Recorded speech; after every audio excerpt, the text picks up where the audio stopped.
My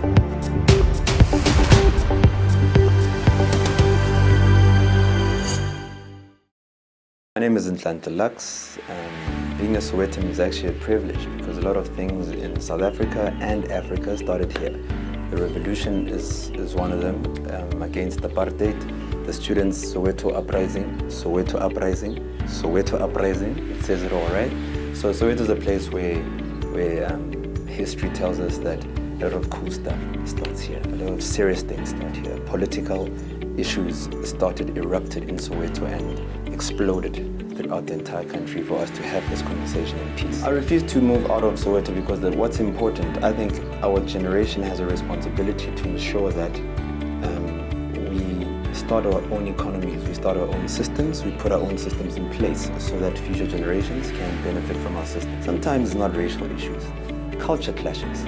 You get your kids coming from Limpopo or from Soweto to go to vets and the medium of instruction is in Afrikaans, and then you say, stop what you guys are used to, include us, we also want to speak Zulu. Why don't you just build another university that can actually lecture in Zulu the whole day? What's stopping you from doing that? Soweto Parliament is a fantastic initiative led by Sowetans for Sowetans. So what we do there, we do three things. We have political accountability, we have economic accountability, we have social accountability. Political accountability is basically if there's 4 million rand designated to build tennis courts in Netherlands. Our job as Soweto Parliament is to ensure accountability in that process, to ensure that the tennis courts are built using that 4 million rands and we have full accountability reports around it. Our very black people in the township, they get 4 million to build a tennis court, what happens? There's no tennis court, but there's new BMW, there's girls being bought champagne, there's this and that. So we're saying enough is enough and we're leading the change. We are becoming the change. The second element that we do, that we focus on with Soweto Parliament is that economic accountability. Most Soweto, our businesses here do not account anything. They're not part of the development of this place. They're just taken lead. My Pakistani are one of them. They are our brothers. We appreciate that, but they need to account. They need to ensure that they somewhat have the necessary CK certificates. They comply with SARS, the same way I'm expected to comply with papers and whatever else that tax needs from small businesses. And then lastly, social accountability. We hold ourselves accountable as Sowetans. We're trying to change culture. Some people, they don't take something seriously, like for example, coming from a party, you stop a Goloi and decide to take a leak on the side of the road. Those things seem small, but they're very big. And why they're very big is because that people that are watching us, Sowetans in Soweto, their level of respect for the area is actually informed by the level of respect that we have for ourselves. Soweto Parliament, in terms of its membership, we represent the entire Soweto, from kids to all people. So we don't function as per yesterday's movements to say that we have a certain, but we take care of Sowetans and the area, correct? So our model is such that we invite all associations, Soweto Tax Association, Soweto Tourism, other associations in Soweto, just to come together, because the unity is the heartbeat of Soweto Parliament. So Soweto Premier League, that was the idea. And we said, guys, let's start a league with all the communities. So Meadowlands has its team, Dobsonville has its team. In Soweto, all the communities that make up Soweto have their own teams, and the players, now they have something to live for. They represent their teams in Soweto Premier League. And the communities, by the way, own 20% of each team. And so what that means is if maybe Jabulani as a team wins a tournament that's worth 250,000 rand, 20% of that money goes back to the community. We have partnered with Soweto for female referees, right? And it's led by Poopsie. So the refs in the Premier League are all female.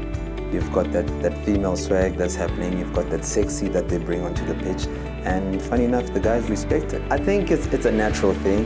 It's a natural thing, and that speaks to the GBV that we're trying to address. If you look at it, we've put a female in the position of power, because if you're an official in anything, you have the power and authority to stop the game, to start the game. So subconsciously, we are reminding, and we are informing, and we are teaching, and we are decoding and recoding the boys in the township that females have a position of power that must be respected. I do think that Soweto has a potential of being an independent state, be it city level or even country, if I must just go wild with my imagination. And the reason I'm saying that is, let me give an example that the viewers will understand easily. Swaziland, Lesotho, Botswana, all three countries, not provinces, countries, right? They don't have a population that's greater than Soweto, and they are independent countries. So that tells you alone that Soweto has the numbers, because if you understand economics, you understand that the numbers are economics, because that's the market share, right? That's the size that you generate economic scale from the amount of people that can spend towards a certain thing. So that's what we're talking about here. So that definitely suggests that Soweto is more than ready to become a state on its own, be it city level, be it provincial level. We can maybe become a province, God knows, but maybe we can even become a state of our own. But we don't have those type of ambitions because we are patriotic. We love South Africa. We would never ever have any ideas to break away from South Africa. But we also need to come back and have South Africa realize that us as Sowetans can't be depressed or suppressed into a certain state of mind. If we're big enough to be independent, allow us to be independent, and we move the South African economy in one direction together. I took my entrepreneurial skills from my environment. That's why I am such an advocate for telling people, leave the mind alone. When people say, hey, these people from this area have a problem, I say, leave those people alone. Let's change the environment, because the mind will always succumb to the environment. My skills, where they come from, my dad and his friends were career criminals, to put it lightly. So these people would literally go out and rob shops or whatever they used to do and pay school fees for them. I used to look at how they manage money.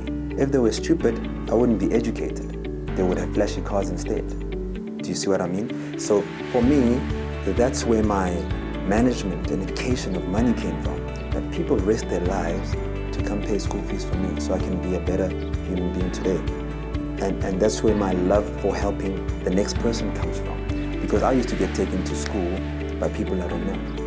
My dad would be gone, be it in prison or in hiding, but I'd never miss a day of school because these people would make sure that I go to school.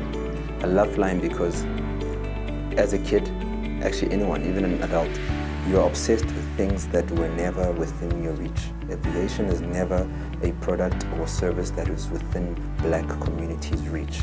So because I had the pleasure of, or the honor and privilege of going to these Model C schools at the time, then I interacted with aviation because there was one kid who, during exams, who was flown in because they were on holiday and they came back because exams were starting, and the only way to get them to school on time was by helicopter. And the dad made a plan, and the helicopter landed at school and was like, what is this? What's going on here? Listen, my responsibility is to ensure that I'm going to fly these things and make sure that I teach everyone else where I come from. So that was always my thing, is to say that I need to learn so that I can teach the rest. My vision for Soweto, that question when I'm asked, what is your vision for Soweto? It's always funny because I cringe a little bit, and the reason why I cringe a little bit is because our responsibility right now is to build structures and put structures in place that ensure that the people's voices can be heard, so that from what the people are saying, we can create a vision that us, the leadership, can push forward.